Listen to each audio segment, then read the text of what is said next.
वक्त बीतने के साथ साथ अंकिता भंडारी मर्डर मामले में एक के बाद एक परत दर परत सच्चाइयां सामने आती जा रही है। जी हां, अब जो गवाह सामने आया है उसने पूरी तरीके से इस मामले को नया मोड़ दे दिया है। चलिए मैं आपको सुनाता हूं कि आखिर उस वृद्ध महिला ने उस दिन क्या देखा था, उनकी डेड बॉडी में क्या देखा था, जो वाकई में अब कई बड़े सवाल खड़े कर रहे हैं और जांच एजेंसियों के भी पसीने छुड़ाने के लिए काफी है। अंकिता भंडारी ने सोचा था कि वो छोटा मोटा काम करके अपने घर की स्थिति को सुधार देगी, लेकिन उनकी किस्मत में कुछ और लिखा था। रातों रात उनकी जिंदगी किस तरीके से खत्म हो गई, ये वाकई में उत्तराखंड और पूरे देश के लिए शर्म की बात है। दोस्तों चलिए मैं आपको दिखाता हूं कि आखिर उस दिन क्या मिला था। उस नहर में जो उनकी लाश मिली थी, उनकी डेड बॉडी सबसे पहले एक वृद्ध महिला ने देखी थी। उस महिला ने आखिर उनकी डेड बॉडी में क्या देखा, जो पोस्टमार्टम रिपोर्ट में बताया जा रहा है कि ठीक से नहीं दर्शाया गया है। जी हां, वृद्ध महिला ने साफ तौर से कहा है कि अंकिता भंडारी को मर्डर के पहले बेरहम तरीके से पीटा गया था। उनके डेड बॉडी में जो उन्होंने कुछ देखा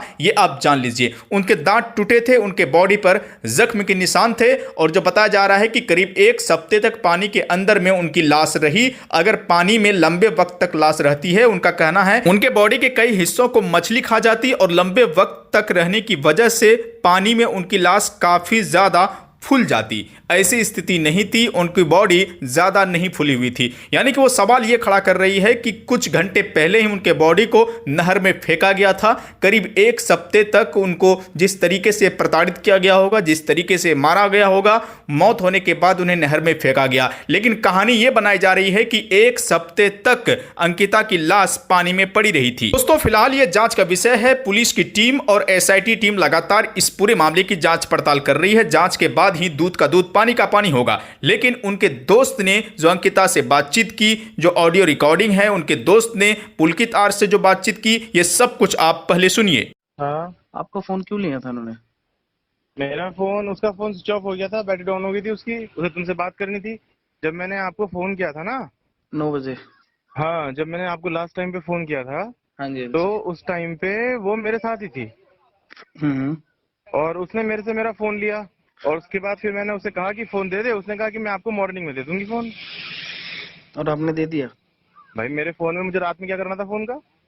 अच्छा जी, ठीक है, चलो कोई बात नहीं। रात में मुझे फोन का क्या करना था? मेरा फोन तो उसी के पास था।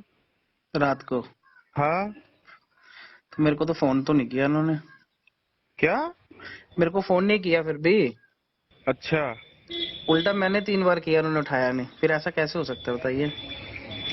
भाई देखो, अगर तुम्हारी क्या अगर बात?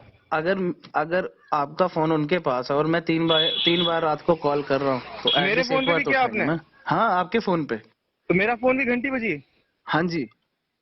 और मेरा फोन घंटी बजी और मेरा फोन भी नहीं उठाया? नहीं, मैं वही कह रहा हूँ। ये ऐसा रात तो की पॉसिबल? ये रात की बात है, कोई 10:30 कितने बजे? 10 साढ़े 10 बजे की बात है। 10:30 बजे तो हम लोग सो रहे थे हमारे रिसोर्ट में। अच्छा, देखिए जब आप बाहर थे ना, हाँ। तब मेरी लास्ट टाइम बात हुई थी। उसके बाद आके सिर्फ आपका फोन आया था मुझे। अच्छा, उसके बाद से उनका फोन बंद है और अभी तक बंद ही है। तो मैं वही तो कह रहा हूँ ना। मैं तो उसके बाद सीधा वहाँ आया रिसोर्ट में और मैंने रिसोर्ट अभी में अपना वहीं हाँ, रुका। सुबह सुबह निकला मैं रिसोर्ट से 6 बजे करीब। अभी आपका फोन मिला नहीं मिला अभी तक? ना, अभी नहीं मिला फोन मेरा। नहीं मिला? ना। तो आप अपने फोन को सर्च कीजिए ना। अरे भाई मैंने सुबह सुबह उसको सौरभ को भेजा दो ना अपने फोन को सर्च करने के लिए। मैंने सौरभ को बोला, मैंने कहा भास्कर को बोला, मैंने कहा सौरभ ऐसा है, वो अंकिता के रूम में मेरा फोन पड़ा हुआ है, उसे नॉक करके जो है ना मेरा फोन उठा करके चार्जिंग पे लगा दे। मैं अभी थोड़ी देर में पहुंच रहा हूँ रिसोर्ट में।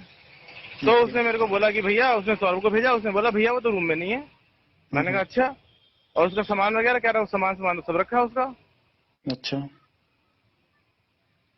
सीसीटीवी तो होंगे ना? प्रॉपर्टी के हाँ चेक तो करता हूँ मैं सीसीटीवी क्या है, क्या चल रहे हैं, क्या है, क्या स्थिति है। नहीं, चलते तो होंगे, ऐसा थोड़ी ना कि नहीं चलते होंगे। सीसीटीवी तो ऐसा चलते है, होंगे। देखो पुष्प, हाँ जी, हाँ जी, बोलिए। मेरे साथ ना, मैं आपसे ज्यादा जिम्मेदार व्यक्ति हूँ, समझ रहे हैं आप? मुझे ना मतलब सब सिनेरियो ना हम्म। मुझे कचोट रहा है। मतलब मुझे समझ में बात नहीं आ रही कि क्या आपके साथ तो नहीं है वो। मुझे सच सच बात ये बताइए। सर ऐसा होता तो मुझे आपको कॉल करने की क्या जरूरत थी बताइए? कहीं उसके घर वालों के सामने कोई ऐसा सिनेरियो क्रिएट करने के लिए कोई आपकी और उसकी बात हो कि नहीं चलो मैं अरे चलती नहीं हूँ। नहीं नहीं नहीं सर, कैसी बातें कर रहे हैं आप? मैं अपने घर पे हूँ, मेरी लोकेशन देखिए आप।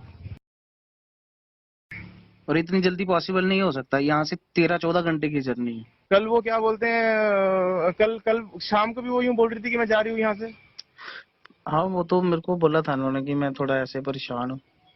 मेरे को बोला उसने कि मैं जा रही हूँ यहाँ से। मैंने कहा तू कहाँ जाएगी? कह रही मेरे को कुछ पता नहीं है मैं कहाँ जाऊंगी, लेकिन मैं कहीं भी चले जाऊँ। मैंने कहा क्या दिक्कत आ रही है बता मेरे को। बस कुछ माइंड अपसेट था, इसीलिए मैंने आपको इन्फॉर्म किया था रात को। मैंने कहा यार देखो, ये हम यहाँ व्यापार करने के लिए बैठे हैं, बिजनेस करने के लिए बैठे हैं। ना तो वो मेरी कोई रिलेटिव है, ना मेरा उसके साथ में कोई आगे भविष्य में कोई फ्यूचर है। ठीक है, मैं उसको अपॉइंट किया इसलिए कि ताकि वो यहाँ पर 2 अच्छे काम कर सके।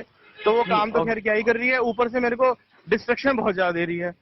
क्या डिस्टर्बेंस बहुत ज्यादा है। क्या डिस्टर्बेंस मतलब? अरे डिस्टर्बेंस मतलब जितनी उससे हमारी अपेक्षाएं हैं कि वो जिस तरीके से वो काम कर लेती है, वो उतना कुछ भी नहीं। 24 घंटे उसका मन खराब रहता है, 24 घंटे उसका मूड खराब रहता है। आधे टाइम वो आपसे बात करती है, आधे टाइम वो क्या बोलते हैं स्टाफ के, कभी किसी से बात करती है, कभी किसी से बात करी है। पूरे स्टाफ को लेकर के इधर उधर बैठती रहती है। 2-3 बार तो मैंने आपको ये बात बोली। मैं हेलो मैम, मैम करण बोल रहा हूँ, क्या हो गया? प्लीज मेरा बैग ऊपर ले जा दो दुकान तक। चल चलो गाड़ी घुमा, चल नीचे चल, नीचे चल, नीचे चल। आ रहे हैं मैम, हम आ रहे हैं, 2 मिनट बस।